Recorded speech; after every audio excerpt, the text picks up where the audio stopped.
You've learned some jazz phrases. How do you make them your own? Well, today we're going to talk about melodic development. So grab your horn and we're going to develop some ideas. That's a play on words because I just said that.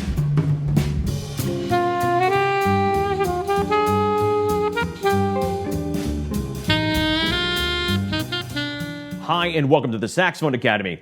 I'm Dr. Wally Wallace, and if you're interested in saxophone masterclasses, please do subscribe and be sure to hit the like button to further develop your ability to like things. So today we're talking about melodic development, how to take a melodic phrase or line from another jazz player and start to tinker with it and make it your own. And we've got a workshop today, a play along with some call and response exercises on both tenor and the alto, so stay tuned.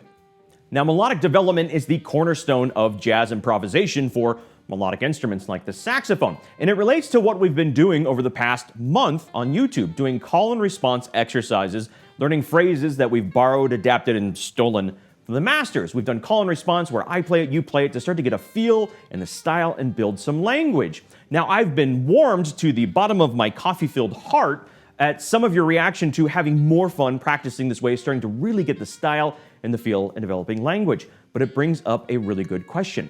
Is this, in and of itself, improvisation? Well, the short answer is no. We're in the recreation process up until this point. Now remember, in order to truly create authentically within a style, we have to first learn to recreate. We mimic, we copy, we live in the shoes of the masters, and then we start to really infer some of that language, those ideas. It seeps deep down into our subconscious mind, and then we have a base from which we can create. And that's what we're going to be doing today with melodic development. So over the past month, we've done a lot of exercises in the key of G. Saxophone G, concert B flat for alto, concert F for tenor. So let's take a 4-bar line playing over the G7 chord, the first 4 of the blues, and let's see what we can do with that line. But first, let's get a bass line. Let's take a nice, easy, melodic line over those first 4 measures.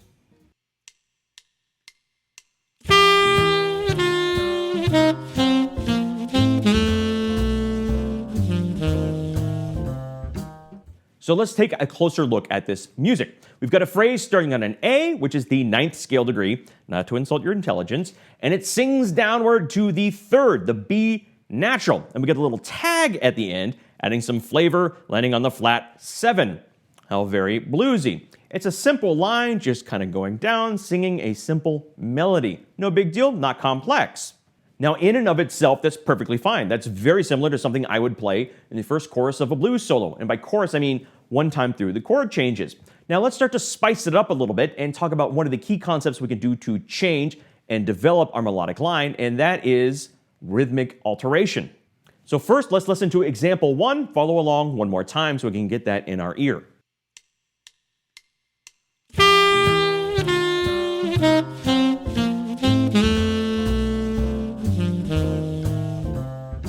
Now let's add a couple of simple shifts and see if you can tell what's changed.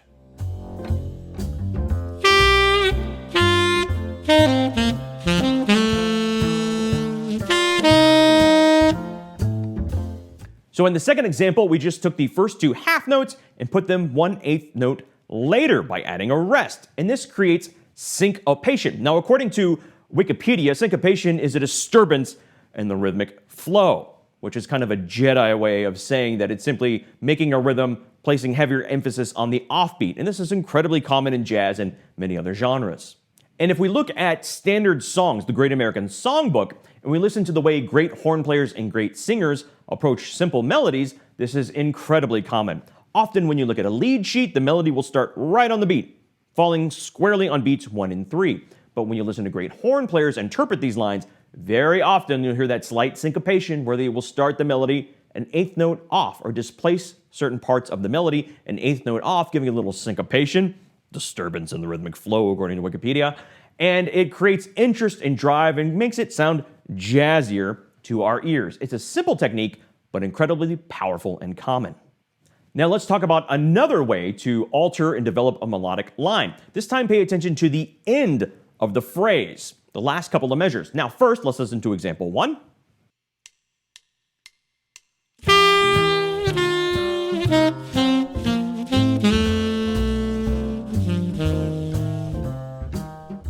And now for example 2, the alteration, listen to the end of the phrase and see if you can tell what's changed.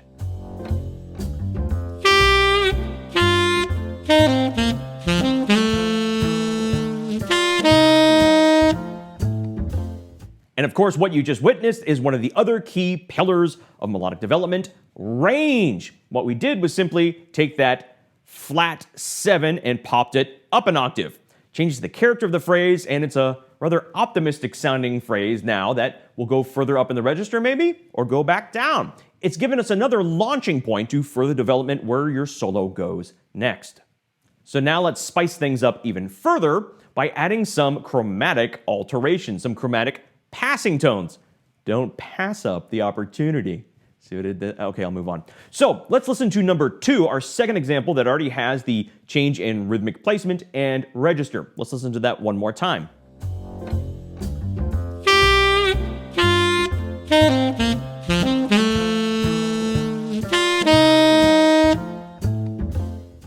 Now listen to what we can create by adding some chromatic passing tones with example number 3.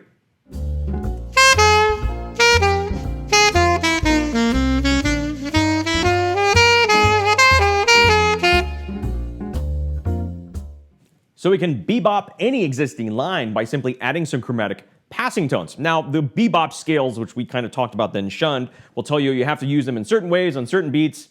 Listening to great phrases of the great players and doing some call and responses with me, you'll start to feel how they're used. I don't like to have too many rules baking up in my brain because I get confused very easily. Chromatic passing tones, the best way to learn how and where to use them is simply playing them, and that's the entire point of this YouTube series. Now, we can also bebop it up a little further by paying attention to the last 2 notes. Listen one more time to example number 3.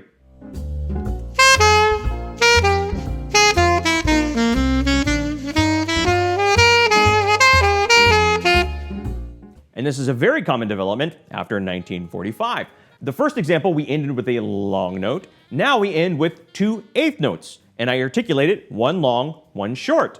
Do-dat, do-dat, bebop.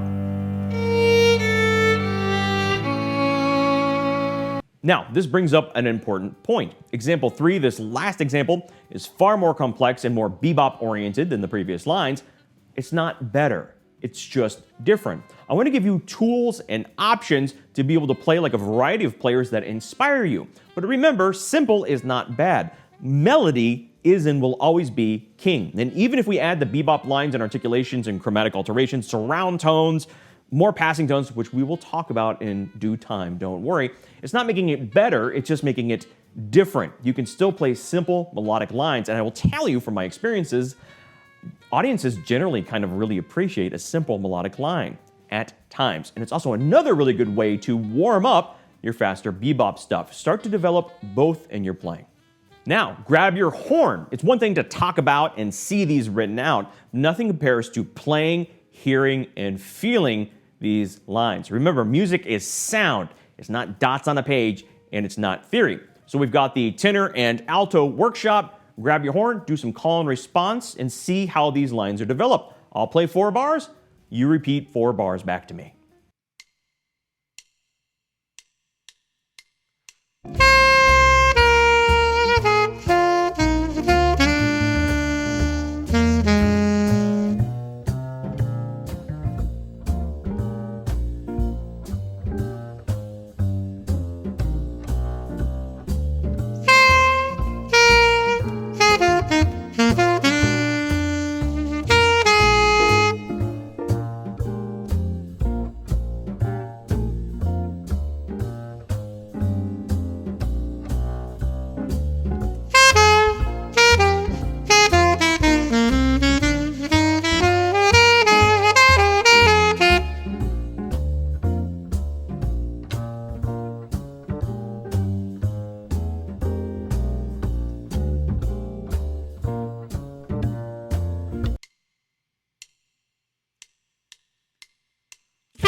Now, these are just a few ideas to get you started. In the coming weeks, we'll talk more about surround tones and enclosures. Don't worry. But in the meantime, this is a good starting point to see some of the basic ways we can alter existing phrases. So have some fun. Let me know if you have any questions in the comments below, or if I've used a term you're not sure about. There's no dumb questions, just dumb reads this morning. So let me know your questions, and next week I will see you with a confession and an apology. I've made some bad decisions in my life related to space-age polymers that I intend to clarify and share some recent experiences with you. I'm rather excited about it. So in the meantime, go practice.